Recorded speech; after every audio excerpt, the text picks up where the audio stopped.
mielestä kannattaa tehdä suomalaisista aiheista ja yrittää niin kuin tehdä jotain, joka erottuu massasta. Et suosittelisin kaikille kaivamaan niin kuin bolsit esiin, että niin kuin nyhväämisellä ei niin kuin synny mitään kiinnostavaa. Sisu oli moneen vuoteen ainoa suomalainen elokuva, jossa oli minkäänlaisia maskuliinisia arvoja, sekä päähenkilö, jota ei jatkuvasti mollattu jollain postmodernilla femakoinnilla tai talmudilaisella degeneraatiolla. Sisussa oli myös toimintakohtauksia, joiden ei tarvinnut hävetä lainkaan kansainvälisten isomman budjetin kollegoidensa rinnalla. CGI oli ehkä vähän halpaa, mutta katsoja antaa huomattavasti helpommin visuaaliset epätasaisuudet anteeksi kuin huonon äänen, mikä ei ollut Sisun ongelma, mutta mikä piinaa suurinta osaa suomalaisista elokuvista. Ja kakkossisusta on selvästi tulossa vuoden paras, parhaiten arvosteltu ja eniten pätäkkää tuottava suomalainen sekä täällä kotona että ulkomailla. Jos tällaista tehtäisiin enemmänkin Suomessa, niin eipä tarvitsisi elokuva- ja TV-alan työntekijöiden olla raksalla hakkaamassa kipsilevyä seinille tai makoilla kotona työttömänä, kuten tällä hetkellä. Sitä vaan toivoisi näin katsojana, että täällä Suomessakin olisi Bolsit. Tehdä jotain räväkkää ja räjähtävän jännittävää ja ottaa riskejä, eli käytännössä laittaa enemmän miehiä ja maskuliinisia aiheita ja arvoja sekä tempoa elokuviin. Aika jännän ja spesifin sanan Jalmari Helander, Sisun ohjaaja, valitsi tuohon MTV3 haastatteluun. Bolsit esiin, että aiemmin tänä vuonna lähettelin lähes kaikkiin suomalaisiin, varteenotettaviin suomalaisiin tuotantoyhtiöihin yhden poikien kanssa kirjoittamamme 8-osaisen komediasarjan pitchin, jossa oli ensimmäinen pilottijakso jo käsikirjoitettu. Käytännössä mistään tuotantoyhtiöstä ei oikein vastattu, ja niistä, joista vastattiin, niin sanottiin ei. Mutta se, minkä huomasin tässä prosessissa, oli se, että lähes kaikissa tuotantoyhtiöissä, sanotaan ainakin 90% niistä, se päättävä henkilö, joka on vastuussa siitä, että mitä projekteja otetaan tuotantoyhtiön kehitettäväksi, ne on kaikki naisia. Lähes kaikki on naisia. Eikä siinä mitään. Naisena olo on ihan ok, mutta naiset ja miehet tykkää erilaisista asioista, erilaisista aiheista ja elokuvista. Se on ihan selvää. Me ollaan erilaisia ja se on elämän rikkaus.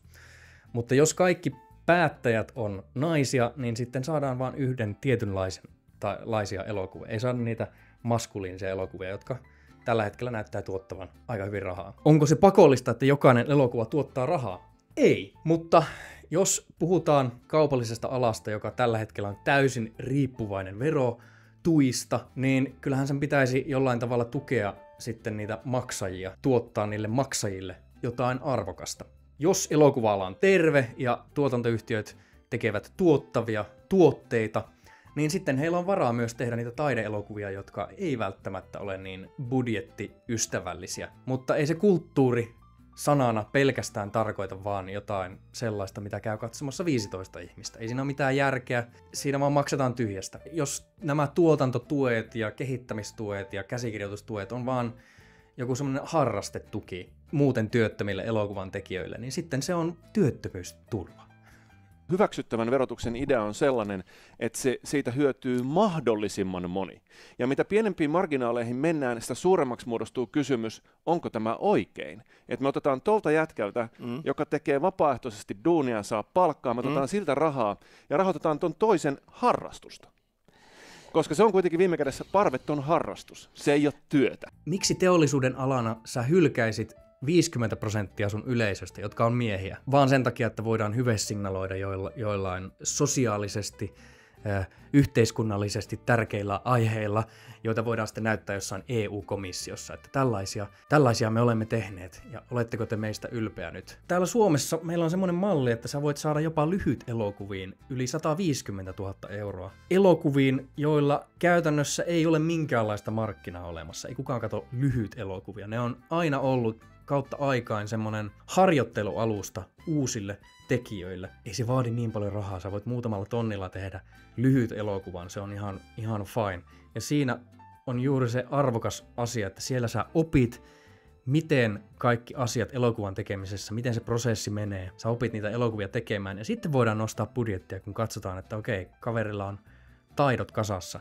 Mutta se, että annetaan lyhyt elokuville 100-150 000 euroa, niin onhan se järjetöntä. Se ei tule koskaan tekemään sitä rahaa takaisin, ja todennäköisesti nämä ihmiset ei edes opi, että miten tehdään vastuullisesti ja budjettiystävällisesti niitä elokuvia. No nyt Sisu tulee näyttämään, että miten ne maskuliiniset aiheet myyvät maailmalla. Ehkä se mallin pitäisi olla, että pienempiä potteja, mutta laajemmalle tekijäjoukolle, niin sitten saataisiin niitä nuoria uusia elokuvan tekijöitä harjoittelemaan sitä elokuvan tekoa. Haluaisin itsekin tässä kannustaa kaikkia teitä, jotka olette joskus haaveilleet jostain, ehkä vaikka vaan YouTubeen tulevasta, tai ehkä isommastakin projektista, ehkä lyhyt elokuvasta, teillä on joku idea tai joku, menkää ja tehkää, koska tuotannon välineet ei koskaan ole ollut näin halpoja.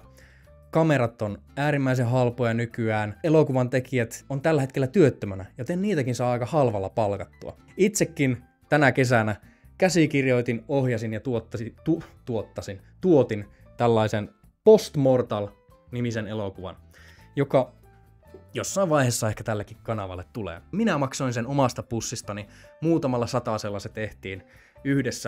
1-2 päivässä kuvattiin. Pikkubudjetilla, nollabudjetilla, siinä sitä oppii, siinä kehittyy ja sitten voidaan mennä isompiin budjetteihin. Mutta kaiken A ja O on se tarina, käsikirjoitus, sieltä se lähtee. Joten haluaisin kannustaa kaikkia teitäkin katsojia, jotka siellä olette joskus haaveilleet omien juttujen tekemisestä, niin menkää ja tehkää, ei sitä tarvitse pelätä. Sillä tavalla sitä oppii ja kasvaa ja tulee paremmaksi. Joten ehkä sielläkin ruudun takana on joku seuraavan Sisun tekijä. Mene ja tule sellaiseksi. Sen verran pitää vielä kommentoida elokuvalippujen hintoja, että Sisu 2 perjantai-iltana 22,50 €. Silloin kun minä olin nuori, niin se oli 5 markkaa. Perkele!